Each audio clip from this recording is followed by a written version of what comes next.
Hello दोस्तों, स्वागत है आप सभी का विवेक मिश्रा टेक मीडिया इन्वेस्टर। हम लोग जिस कंपनी के ऊपर अपडेट लेने वाले हैं एनएमडीसी है। काफ़ी टाइम हो गया था डिस्कस किए हुए। जो भी लेटेस्ट इसकी कंडीशन चल रही है उसके ऊपर बात करेंगे। चार्ट पे भी अपडेट लेंगे। मेरे साथ वीडियो में बने रहिए। जो चैनल पे नए हो चैनल सब्सक्राइब कर लें, नोटिफिकेशन बेल ऑल पे रखें जिससे आने वाले नेक्स्ट अपडेट आपसे मिस ना हो। बहुत ज़बरदस्त कंपनी है दोस्तों इन्वेस्टमेंट के मामले में, और डिविडेंड भी अच्छा प्रोवाइड करती है। तो सारी चीज़ों को कवर अप करेंगे, इसमें बारीकी से समझेंगे। चार्ट पे भी अपडेट दूंगा मैं आपको कि किस लेवल पे खरीदना चाहिए, क्या टारगेट हो सकते हैं, कहाँ पे सपोर्ट दिखता है करंट प्राइस के अनुसार। तो सब कुछ समझते हैं फटाफट। तो करंटली दोस्तों एनएमडीसी जो है वो 123 रुपीज़ 5 पैसे ग्राउंड ट्रेड कर रहा है। फरवरी 9 को इसके क्वार्टर 2 के रिजल्ट्स आ जाएंगे। अर्निंग पर शेयर इसका 21.43 हो रखा है, तो बेहतरीन है। मार्केट कैपिटल भी बहुत शानदार है, डिविडेंड भी बहुत अच्छा पे करती है। प्राइस अर्निंग रेशियो भी अपनी जगह पे है, कोई इसमें दिक्कत हमको देखने को नहीं मिलती है। और हम लोगों को चार्ट में अगर आप देखेंगे दोस्तों तो बहुत ज़्यादा डाउन होके 71 रुपीज़ तक गया था। मैंने आपको अपडेट भी किया था। उसके बाद हम लोगों का टारगेट भी था। देखिए वापस से कितना, मतलब एक तरीके से पूरा माउंटेन डाउन हुआ और उसी रफ्तार से अपवर्ड हुआ है। तो बहुत अच्छा मौका मिला है एनएमडीसी में, जब इतने लोअर लेवल पे ये शेयर खरीदने को मिल गया। वरना बहुत, जब कोविड हुआ था दोस्तों तब भी इतना खराब लेवल तक नहीं हमको देखने को मिला था। तो इस हिसाब से आप समझ सकते हैं, मतलब गया था उस टाइम पे भी लोग, पर इस प्रकार से, जिस प्रकार से ये गिरावट रही कि जैसे समझ लो कोविड का ही दिक्कत था। अप्रैल के बाद से ये जो डाउनफॉल हुआ है जुलाई तक, तो काफी भयंकर तरीके से गिरा है। देखिए कोविड के टाइम पे किस तरीके से डाउन हुआ था, वहां पे कुछ अलग कहानी थी, ठीक है।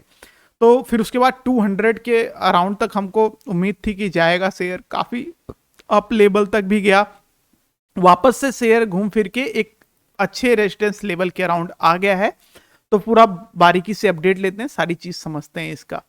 तो सबसे पहले फाइनेंसेस को डिस्कस करें अगर दोस्तों, तो इसका ऑल टाइम हाई आप देखेंगे तो हमको देखने को मिलता है 443 रुपीज के अराउंड।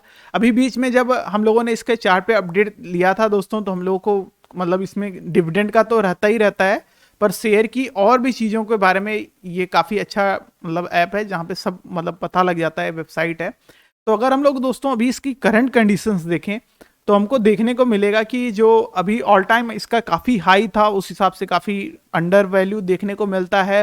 फिर हम लोगों ने इसमें बड़े बड़े टारगेट भी अचीव किए थे, अच्छा रिटर्न भी बना था। पर अभी जो करंटली कंडीशन है वो कैसी है उस पर बारीकी से बात करते हैं। तो देखिए 12 महीने में जो है इसका प्रॉफिट और सेल ग्रोथ कम हुआ है पिछले साल से, क्योंकि पिछला एफआई इसका काफ़ी अच्छा गया। अब इसका क्या मतलब हो गया दोस्तों कि पिछले एफआई में कंपनी ने जाहिर सी बात है बहुत ज़्यादा अर्निंग किया होगा इस वजह से। तो यहाँ पे अगर कुछ थ्योरी निकाले तो ये दोनों थे कोविड के ईयर, ठीक है। ये पहले में कंपनी का नंबर आप देखिए 6243 करोड़ का नेट प्रॉफिट आया था। नेट प्रॉफिट की बात हो रही है, प्रॉफिट मार्जिन में गिरावट रही फिर भी, ठीक है। यहाँ पे आप देखेंगे कि प्रॉफिट मार्जिन में इसके गिरावट है। अगर हम लोग बहुत पहले सालों की बात करें तो काफ़ी अच्छा रहा था, फिर इसके प्रॉफिट मार्जिन में कमी भी आई, पर स्टिल इसके नंबर काफ़ी लगातार बढ़ते रहे। और अभी जो पिछला कोविड का बीता है इसमें कंपनी ने बहुत ही ज़्यादा अर्निंग किया है। एक तरीके से देखा जाए दोस्तों तो इसके डाटा को ऐसा लगता है कि कोविड का कोई इफेक्ट नहीं पड़ा इस कंपनी को, ठीक है। क्योंकि किस फील्ड में आ जाती है उस वजह से ही इंपॉर्टेंस इसकी बढ़ जाती है। देखिए एनएमडीसी जो है एक तरीके से बहुत सारी चीज़ों पे काम करती है, सेल भी रहता है, पावर जनरेशन में भी काम करती है कंपनी, ठीक है। तो बहुत सारी चीज़ें यहाँ पे इसकी और आपको डिटेल में इंफॉर्मेशन मिल जाएगी कि किस किस बेसिस पे है, किन किन चीज़ों पे काम करती है, कहाँ से अर्निंग्स आती हैं इसकी। तो इस वजह से ये कंपनी का ग्रोथ जो है दोस्तों वो बहुत ज़्यादा बड़े स्तर पे रहा। मतलब कोविड के टाइम पे भी ग्रोथ करती रही, और इस बार ऐसा नहीं है कि परफॉर्मेंस में कोई कमी आई है। रिजल्ट में, नंबर में कोई इतनी ज़्यादा कमी नहीं देखने को मिली है। पर एक चीज़ आप नोटिस करेंगे, अगर हम लोग क्वार्टरली वाइज डाटा देखें तो अभी जो सितंबर का डाटा आया था वहाँ पे 889 करोड़ का इसका नेट प्रॉफिट आया, जो कि आप देखेंगे कि कोविड के टाइम पे काफ़ी इंक्रीज था इसका नंबर। उस टाइम पे जो दोस्तों मतलब पैसे बना रही थी कंपनी वो बड़े स्तर पे बन रहे थे, क्योंकि इस टाइम पे हर चीज महंगी हो रही थी इनको करने के लिए। तो इस वजह से इनका प्रॉफिट भी अच्छा बन रहा था कंपनियों का। तो ये हमको देखने को मिल गया उस टाइम पे, जितने भी इन्होंने माइनिंग से जो भी, क्योंकि इसमें देखिए माइनिंग एंड मिनरल्स में आ जाता है, माइनिंग फिर मिनरल्स, मेटल, तीनों चीज़ें, तीनों की इंडस्ट्री एक तरीके से मिक्सअप है। तो ये सब करने पे उस टाइम पे ज़्यादा इनको प्रॉफिट हो रहा था। नेट प्रॉफिट में भी टैक्स भी गवर्नमेंट कम रखी थी, क्योंकि बड़े मुश्किल से जो खदान में काम कर रहे हैं या जो मशीनरी वाले काम कर रहे हैं, तो वो चीज़ें इफेक्ट हुई थी। इस वजह से इनका प्रॉफिट जो है, चीज़ें मतलब सेमी रेट की थी पर महंगे पे बिकी, तो इनको प्रॉफिट अच्छा हुआ और वो नेट प्रॉफिट में हमको इनके देखने को मिलता है कि लगातार। पर अब सितंबर के बाद अभी जो करंट मंथ बीता है उसकी अगर बात करें तो यहाँ पे वापस से एक तरीके से बैक ऑन ट्रैक वाला सिस्टम हो गया कि कोविड का कुछ इतना दिक्कत है नहीं, तो चीज़ें धीरे धीरे अपने लेवल पे आ रही हैं। पर यहाँ पे कुछ चीज़ें हैं जो नोट करने वाली है, वो है इनका प्रॉफिट मार्जिन बहुत भयंकर तरीके से कम हुआ है।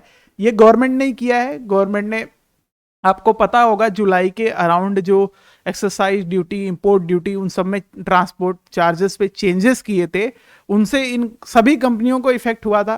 क्योंकि हर कोई ये भी एक जगह से माल दूसरी जगह पहुंचा रहे हैं, फिर उसकी मतलब क्लीनिंग हो रही है, हर चीज़ हो रही है, तो उस हिसाब से इस वजह से इनका जो खर्च है वो आप देखेंगे कि ज़्यादा हुआ। इस वजह से प्रॉफिट मार्जिन कम आया और फिर नेट प्रॉफिट में भी नंबर कम दिखे। तो करंटली भी स्टिल अभी जो परफॉर्मेंस नेट प्रॉफिट में दिखता है वो बहुत शानदार है। अगर हम लोग कंपेयर करें, बहुत से ईयर आपको देखने को मिलेंगे, ये सभी ईयर्स आपको मतलब 2016 से आप 2020 के मार्च तक का डाटा देखेंगे तो सभी में आपको नंबर बहुत ज़्यादा कम दिखेंगे। उससे काफ़ी शानदार है कंपनी के डाटा। नो डाउट कंपनियां ग्रोथ करती हैं, तो अभी भी इसके क्वार्टर्स देखिए, अभी 2 ही क्वार्टर के रिजल्ट्स आए हैं और परफॉर्मेंस अच्छी है, तो आने वाले टाइम पे नंबर और बढ़ते हुए दिखाई देंगे। ये जो अभी हम लोगों को 12 महीने का नंबर में थोड़ी कमी दिख रही है, ये चीज़ें बेटर हो जानी है, इसमें कोई दिक्कत की बात नहीं रहने वाली है, क्योंकि अच्छे फील्ड तरफ से आ जाता है इसका कंपनी का बिजनेस। फिर इसकी शानदार होल्डिंग्स भी है, बहुत अच्छा प्रमोटर्स के पास है, फॉरेन के लोग भी इन्वेस्टमेंट कर रखे हैं, बड़ी होल्डिंग्स यहाँ पे हमने अपने जो डोमेस्टिक इन्वेस्टर है उनकी देखने को मिलती है। फिर पब्लिक जो हम लोग इंडिविजुअली होल्ड कर रहे हैं उनकी भी होल्डिंग्स ठीक ठाक है। तो कंपनी वेल एंड गुड है, कोई दिक्कत नहीं है। लॉन्ग व्यू रखते हैं आप, शॉर्ट व्यू रखते हैं, तो बस ये है दोस्तों कि इसको, इसलिए मैं आपको इस पे अपडेट कर रहा हूँ, क्योंकि वापस से अपने रेजिस्टेंस लेवल के अराउंड दिखता है शेयर, तो इस पे अपडेट देना जरूरी है। परफॉर्मेंस भी अच्छा कर रहा है, तो ये देखिए वापस से एक तरीके से ये अपने बैक ऑन लेवल पे आ रखा है। यहाँ से जो डाउन हुआ था वो वापस से ऊपर पे आ रखा है। तो अभी लेटेस्ट क्या कॉल है, कंडीशंस है, वो मैं आपको यहाँ पे अपडेट कर देता हूँ। तो करंटली जो बाइएबल जोन है वो हम लोगों को, मतलब ये पूरा ही जोन एक तरीके से बाइएबल जोन में है शेयर, ठीक है। यहाँ पे देखिए ये काफ़ी अब तक गया था, फिर डाउनफॉल हमको देखने को मिली है, वापस से ये 73 से उठ के इतना ऊपर गया है। तो करंटली अपने हायर लेवल पे है। जो लोग होल्ड कर रहे हैं उनके लिए ये यहाँ पे कुछ अपडेट है कि आप लोगों को ये ध्यान रखना है कि ये जो रेजिस्टेंस लेवल है ये काफ़ी स्ट्रांग है, जिस जोन में अभी करंटली शेयर है। यहाँ पे अगर प्रॉफिट बुकिंग आती है तो हम लोगों को मतलब मंडे को ध्यान रखना है कि अगर ये इसके ऊपर क्लोजिंग नहीं देता है नेक्स्ट वीक तक 126 रुपए के, तो समझ लीजिए ये वापस से फिसल के नीचे आएगा और आप नए बायर्स को मौका मिलेगा। जिनका लॉन्ग व्यू है वो इन्वेस्टमेंट के लिए करंट प्राइस पे भी जा सकते हैं, क्योंकि डिविडेंड जो इसका पेमेंट रहता है वो बहुत शानदार है।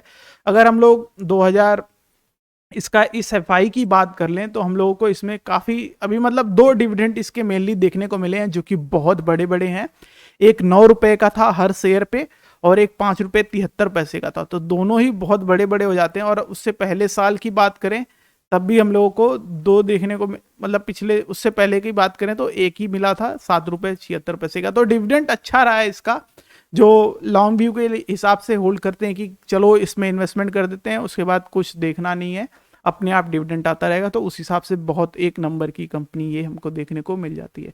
इसी प्रकार से इस पे पूरा टोटल अपडेट हो जाएगा। कोई डाउट होगा तो कमेंट बॉक्स में पूछिएगा।